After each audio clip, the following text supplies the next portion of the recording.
Well, I'm glad to be able to finally get to tackle emergency preparation. Now, Texas got weather that it often doesn't get to the degree that it got, which was very cold temperatures below freezing that held for quite some time, as well as winter weather such as ice, snow, and sleet. Now, I'm going to put a little bit of a disclaimer here.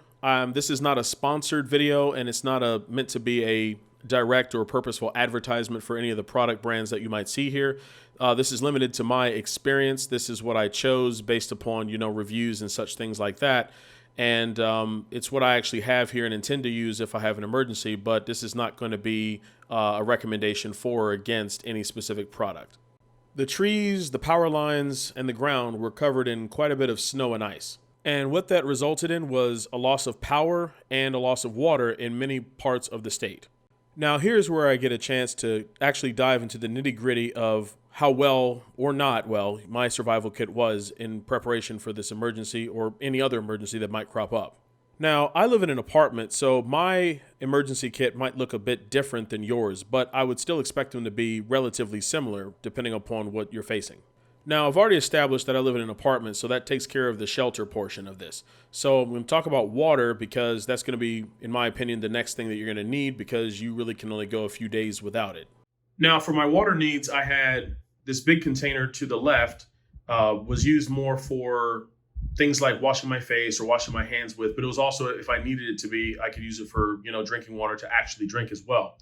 To the middle, I had 6 gallons of distilled water for actual drinking purposes. That's what that was going to be for. And also I had a gallon of, in this gallon water jug to the right, I had that filled with reverse osmosis filtered and purified water as well. So I had 7 gallons of drinking water available to me for the purpose of actual drinking. And then I had backup another 7 gallons for washing and or drinking purposes as well. Hand sanitizer may actually be getting its own section, kind of, but it actually seems to flow more with water, in my opinion, given the synergy. I am very glad that I thought to have hand sanitizer available. It really helped me to save on water. It helped me realize just how often I usually wash my hands, which thankfully is usually pretty good. But this actually made it so that I could preserve the water that I needed. So if I was actually doing some things that required water, because I had a bunch of dirt or something on my hands, which didn't happen all that often during the emergency, but it was a good thing to have. So I'm glad I had that. The next thing to talk about is going to be food. That's literally what fuels you. Now, as far as my emergency prep went, I actually had this. This is probably one of the first things that I actually had, and it was a 25-pound bag of hemp heart granola, organic. And I had this because there were some other things that were going on in the country, and I wanted to make sure I had some level of food. And to me, this was actually pretty good. It's pretty tasty, and I also have some flax milk to go with it, so I don't have to necessarily eat it dry, although it was fine eating it dry. Next on the list of supplies that I had for this was going to be a 30-day food supply, and I pretty much just got this off of Amazon. And depending upon the food type, you can actually get up to about 30-year shelf life, although I think it ranges from about 10 to 30, depending upon the specific food type. Kind of gives you an idea of the type of foods that are going to be in there. Has a meal planner on the side. This is meant for one person, although in a pinch, you could probably use it for more than just one person. And go to the side here, and it gives the nutrition facts. So to me, this is something that I would consider to be essential to make sure that my food was, my nutrition was more complete. Next is glorious light. Probably not a big deal if you lose power and water during the day when the sun's out, but when it gets dark, well, you got yourself a problem. Well, when you're out of power, light is actually quite important.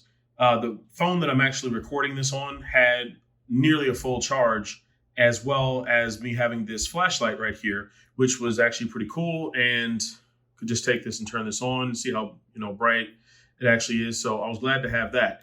Now, what was annoying is that I hadn't fully charged it. So what I had to wind up doing for that and my phones was using my computers. I had 2 of them, one for work and one for the personal, and they're both laptops. So I was using those as backup power. And that's how I knew, and I'll get later into that about things that I didn't have, but that became quite apparent as to something I was lacking. Well, I did drop the ball in a few areas. And when you take a step back and get the chance to look at things, and thankfully I was able to get through the situation, you figure out where you probably could have made some improvements, where you had some gaps in your preparations. This right here was a doozy. Not really being able to have any heat on backup except what I had available in my car. And there was actually a shelter available, a warming shelter in my city. Well, I didn't really have a way to keep my apartment warm, and it actually got fairly cold in there, though power came back before it got below about 55 degrees. So I'm definitely going to be looking into ways to improve there. The backup power that I technically had available was in my car, but I really wasn't able to use it because there were attachments that I used to have that I no longer had to be able to take advantage of it. So I had to kind of get creative with what was remaining in my computers.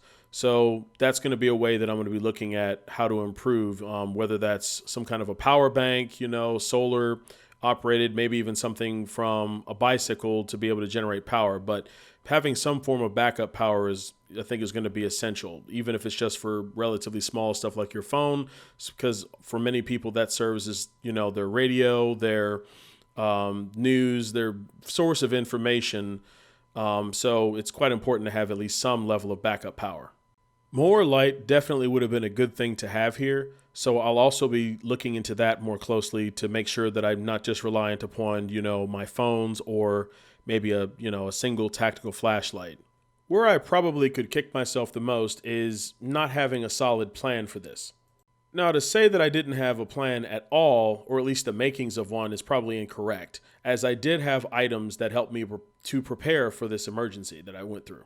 As a follow-up to this, I would very much like to actually flesh out a full-fledged plan and cover some of the key items in it, as well as what areas I would bolster my survival kit for emergency preparations.